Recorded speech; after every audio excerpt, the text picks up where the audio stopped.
Hola, buenas tardes. Primero, no soy el director de Tiempo Argentino, Roberto Caballero, yo dirijo el grupo 23, donde cada uno de los directores de los diarios tiene independencia para manejar su medio. Así que hecha esa aclaración para que Roberto no se enoje. Yo creo que lo que acabamos de ver es una muestra más que elocuente de la razón por la cual la publicidad de los juicios está negada. En realidad el Señor dijo: si yo hubiera matado a mi hijo, no, que Él lo mató, no es si lo hubiera matado. Con lo cual, la frase del imputado, cuando dice si hubiera matado a mi hijo, escuchada por miles de televidentes, es mucho más fuerte que cualquier otra cosa que cualquiera de nosotros pueda decir acerca de él. Él dijo acerca de él y de lo que había hecho mucho más que lo que cualquier otro hubiera podido decir. Yo estoy convencido, y no se enojen, pero creo que el derecho es el último refugio a donde va la clase dominante cuando pierde todas las demás batallas.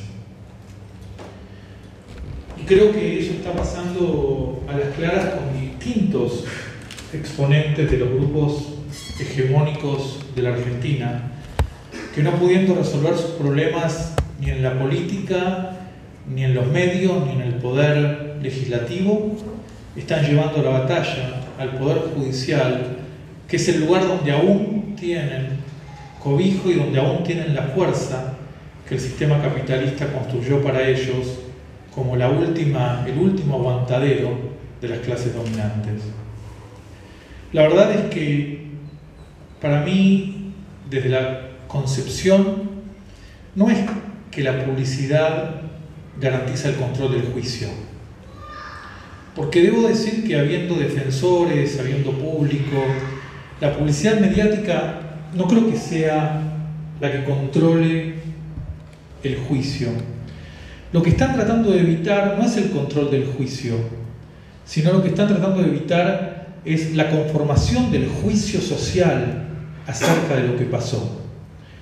Lo que niegan es la posibilidad de que la palabra subjetivice en la gente el proceso de objetivación que los mismos juicios son en sí mismos. Desde la sociología decimos que el gran problema es que los procesos de construcción colectiva objetivizan mucho antes de poder subjetivizar. La gente obtiene el resultado mucho antes de poder darse cuenta de qué resultado obtuvo.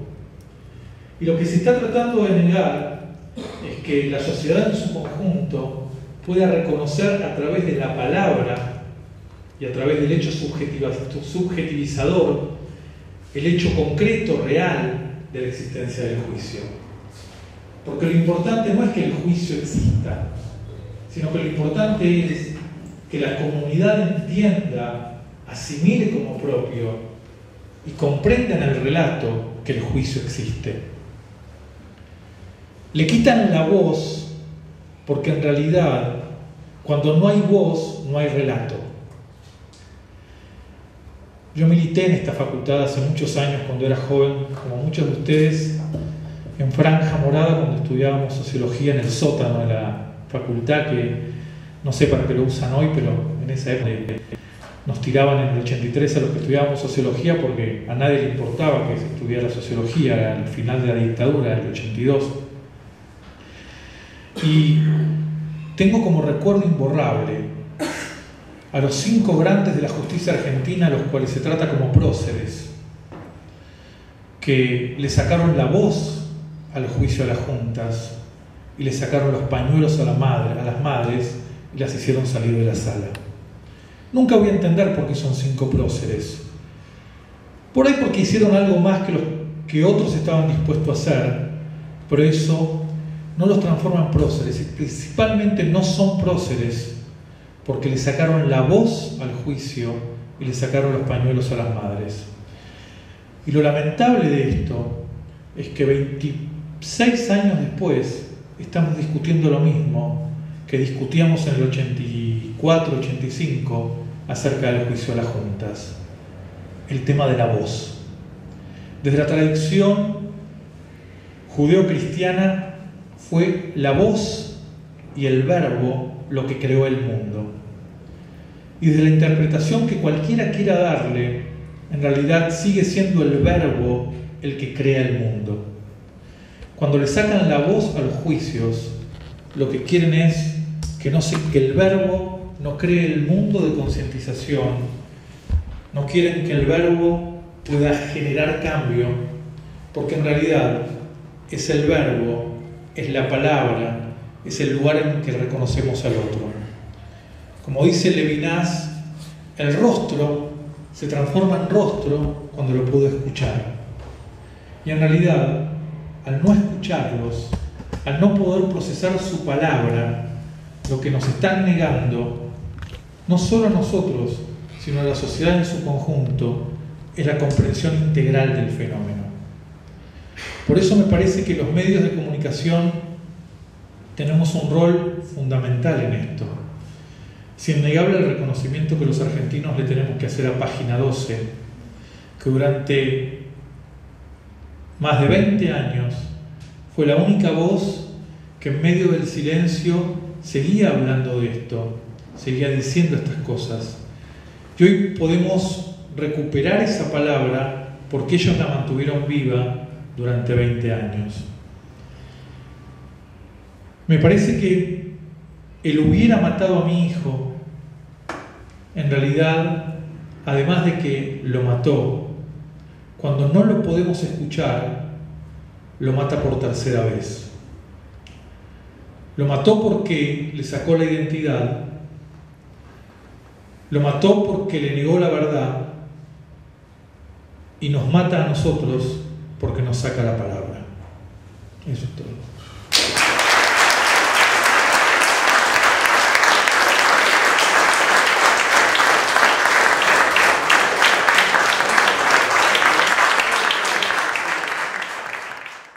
A mí me parece que muchas veces se hace hincapié en el relato de las víctimas. Y la verdad es que yo prefiero el relato de los victimarios. Siempre el relato de los victimarios es mucho más esclarecedor y es mucho más educativo para una sociedad. Por supuesto, cuando ha pasado el tiempo suficiente para que eso no pueda ser transformado en apología del delito o que lleve a algunos a entender que eso es un mensaje a seguir. Digo, en la perspectiva de la historia, escuchar a los victimarios produce cambios profundísimos en la sociedad.